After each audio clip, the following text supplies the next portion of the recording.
Hi viewers, welcome to our channel. ప్రస్తుతం మనతో పాటు ప్రముఖ పొలిటికల్ అనలిస్ట్ ఇమ్మంది రామారావు గారు ఉన్నారు. వారితో ఒకసారి మాట్లాడదాం. సార్ నమస్కారం. సార్ నమస్తే బాబు. సార్, కొరియోగ్రాఫర్ రాకేష్ మాస్టర్ గారు బూమ్ బూమ్ బీళ్లు తాగే చనిపోయారు అని చెప్పేసి మంత్రి కొల్లు రవీంద్ర గారు చెప్పేసి కొన్ని సంచలన వ్యాఖ్యలు చేయడం చూస్తున్నాం సార్.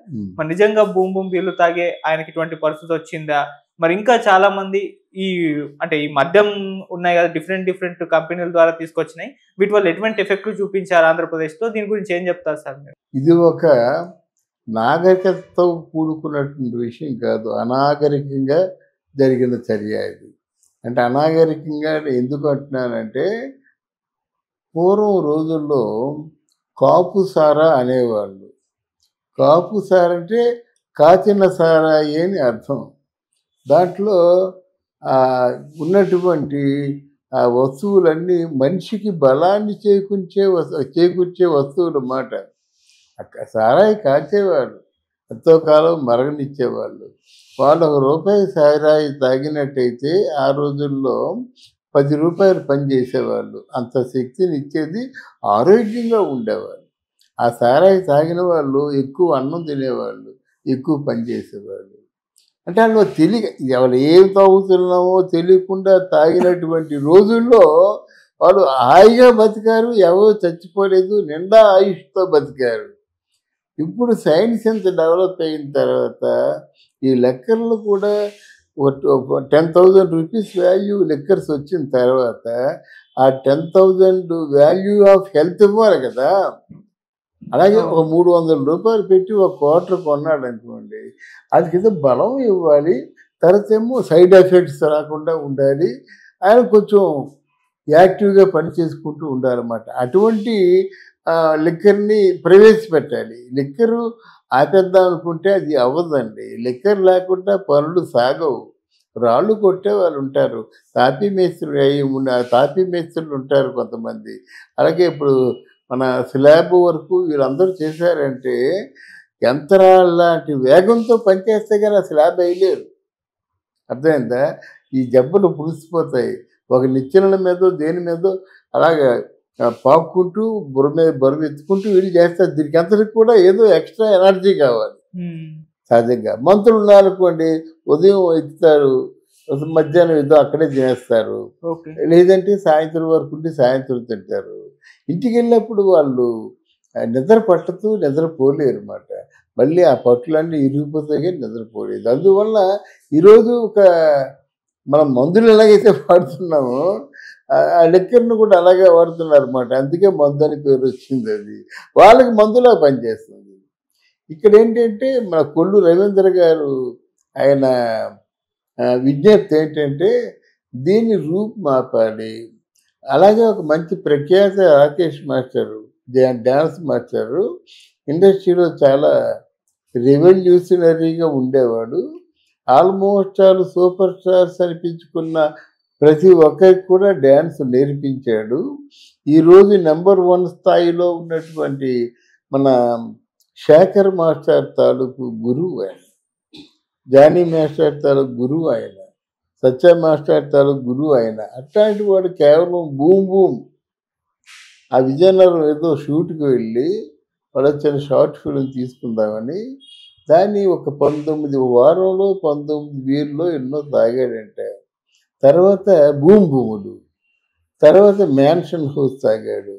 లాస్ట్ రోజు ఒక్కరోజే 10 బూమ్ బూమ్ బీర్లు పెట్టుకొని ఒక్కరోజే ఆ షూటింగ్లో కూడా వాళ్ళు ఫోకస్ చేశారు. ఒక్కరోజే 10 నైటు తెల్లవారులు పూసుకొని బూమ్ బూమ్ తాగాడు. తిండి లేదు, తిండి పెట్టినప్పుడు కూడా ముట్టుకోలేదు. ఇది దిగిపోతుందనో లేకపోతే ఏమిటో మరి తెలియదు. అంత ఆయన మామూలుగా మనిషిలా కాకుండా ఇంకోలా ప్రవర్తించి ప్రాణాల మీదకే తెచ్చుకున్నాడు. ఇప్పుడు వైజాగ్లో మీరు బాగా ఎంక్వైరీ చేస్తే ఈ బూమ్ బూమ్లు ఇట్లాంటి president medals, gold medals, special status, ఈ పేర్లు పెట్టడంలో చూపించిన తెలివితేటలు పరిపాలనలో చూపిస్తే బాగుండేది. ఒక లెక్కరికేమో ప్రెసిడెంట్ మెడల్, ఇంకో లెక్కరికేమో స్పెషల్ స్టేటస్, ఇంకో లెక్కరికేమో గోల్డ్ మెడల్, ఇలా పెట్టి పేర్లు యుద్ధానికి బూమ్ బూమ్. ఇవన్నీ ఎవరితో చేస్తున్నారు? ఏలిన వాళ్ళే తయారు చేసుకున్నారు. ఎవరు ఏలిన వారు? శ్రీ జగన్మోహన్ రెడ్డి గారు. ఆయన, విజయసాయి రెడ్డి, బొత్స, మరి కొంతమంది ప్రముఖ నోరు పారేసుకొని పేటరేగిపోతారు కదా, వాళ్ళకి ఓటాలు ఉన్నాయి. బొత్సకి కానీ, లేకపోతే రోజాకి కానీ, వీళ్ళందరూ మొత్తానికి కొడాలి నానికి కానీ వీళ్ళందరూ ఓటాలు ఉన్నాయి బాగా. మరి దీని పర్యవసానం ఏంటయ్యా అంటే కేవలం ఆరోగ్యం బాగలేకుండా చనిపోయిన వాళ్ళు కాదు. ఆరోగ్యం బాగుంటూ కూడా బాగా పని పాట చేసుకుంటూ కూడా లంగ్స్ పాడైపోయి ఇక క్రానిక్ అయిపోయి వైద్యానికి అంటే అవసరపడక వైద్యంకి స్పందించక చచ్చిపోయిన వాళ్ళు ఓ 30% ఉన్నారు. ఓకే. 30% ఉన్నారు. అసలు అప్పుడే వీళ్ళందరూ నిజంగా పురంధరేశ్వరి ఈ విషయంలో మాత్రం చాలా చొరవ తీసుకొని what are the losses of this present liquors and what is the useful of liquor అని చెప్పేసి బాగా చెప్పింది.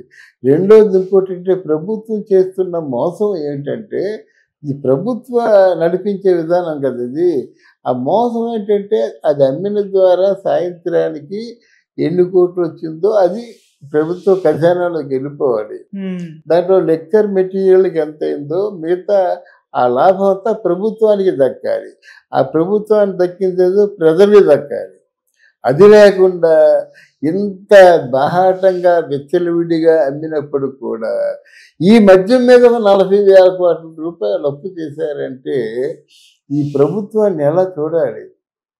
ఇప్పుడు మద్యం ఎంత దరిద్రుడైనా సరే ఈ మద్యం కొట్టు పెట్టినట్టయితే వైన్స్ ఉన్నట్టయితే సంవత్సరం జరగకుండా ఆయన జాతకం మారిపోతుంది అన్నమాట. అలాగే ఉన్నటువంటి మద్యం మీద కోట్లు వచ్చిన లెక్క డొక్క లేకుండా డిజిటలైజేషను అదేమి లేకుండా అంటే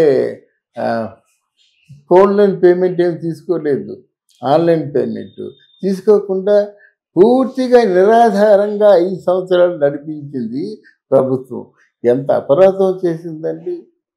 వచ్చిన డబ్బులను తీసుకుంటుంది కదా. అందువల్ల ఈ మద్యం విషయంలో చాలా యాక్షన్ తీసుకోవాలా. అసలు మద్యం అమ్మడం వల్ల వచ్చిన రాబడి ఎంత, మద్యం తయారీకి అయిన ఖర్చు ఎంత మార్జిన్ మనీ ఉంది, ఈ మార్జిన్ మనీ అంతా ప్రభుత్వ ఖజానాలో పడుతున్నప్పుడు అప్పు చేయవలసిన అవసరం ఎందుకు వచ్చింది అది తేల్చాలి, సమాధానం చెప్పాలి. అప్పటికైనా బహుశా ఆ ఉద్దేశంతో కొల్లి రవీంద్ర గారు మాట్లాడి ఉంటారు. కానీ మనుషుల ప్రాణాలు తీసే అధికారం మనకు లేదండి. ఎప్పుడైతే మద్యం వల్ల ఒకరోజు చచ్చిపోయారో మళ్ళీ రివ్యూ చేసుకోవాలి కదా. ఎందుకు మనుషులు చచ్చిపోతున్నారు, వాళ్ళు తాగిన మద్యం ఏమిటి, దాంట్లో కలిపినటువంటి వనరులు ఏమిటి, ఇవన్నీ తెలుసుకొని వాళ్ళు తగిన శిక్ష వేయాలి. కానీ అంతే ఇష్టారాజ్యంగా వెళ్ళిపోయినారండి. చేయవలసిన పాపాలన్నీ చేశారండి. ఈ పాపాలకి డెఫినెట్గా మూల్యం